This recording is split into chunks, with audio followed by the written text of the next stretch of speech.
এলাকায় সন্ত্রাসের বাতাবরণ তৈরি করেছিল, তারা তাদের ভুল বুঝতে পেরেছে। আজকের তারা 4 জন বিজেপির কর্মীরা রয়েছেন যারা আজকে তৃণমূল কংগ্রেসে যোগদান করবেন, তারাও ইতিমধ্যে উপস্থিত হয়েছে। একে একে এইভাবে বিভিন্নভাবে অনেক নেতা নেত্রী সম্পর্কে আমরা 2021 লোকসভা নির্বাচনে দেখেছি।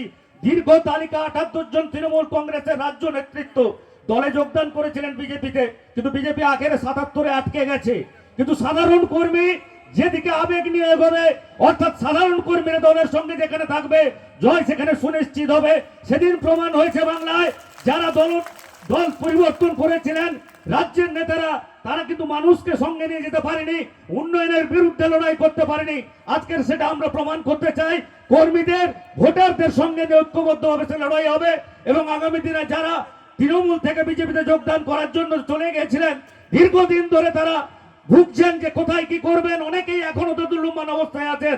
আমরা সকলের কাছে সেই আহ্বান জানাবো, যদি তৃণমূল কংগ্রেসের লড়াইয়ে ঐক্যবদ্ধভাবে আগামী দিনের শান্তি এবং উন্নয়নকে এগিয়ে নিয়ে যেতে চাই, তাহলে আপনারা তৃণমূল কংগ্রেসের কর্মী হিসেবে যোগদান করুন। তৃণমূল কংগ্রেস আপনাদের জন্য সঙ্গে নিয়ে কাজ করার অঙ্গীকার করছে।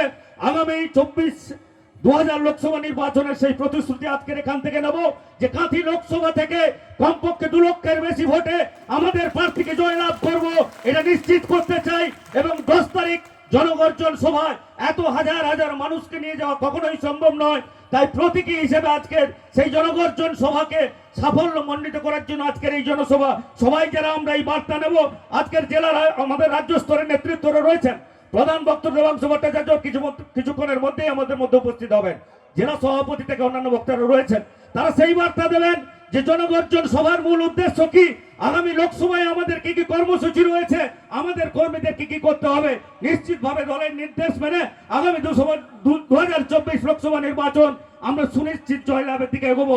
এই গুটি কয়েক কথা বলে সকলকে পুনরায় প্রণাম, প্রীতি, শুভেচ্ছা, অভিনন্দন জানিয়ে আমি আমার কথা এখানে শেষ করছি। জয় হিন্দ, বন্দে মাতরম। তৃণমূল কংগ্রেস জিন্দাবাদ, মমতা বন্দ্যোপাধ্যায় জিন্দাবাদ, আমাদের প্রিয় নেতা অভিষেক ব্যানার্জি জিন্দাবাদ।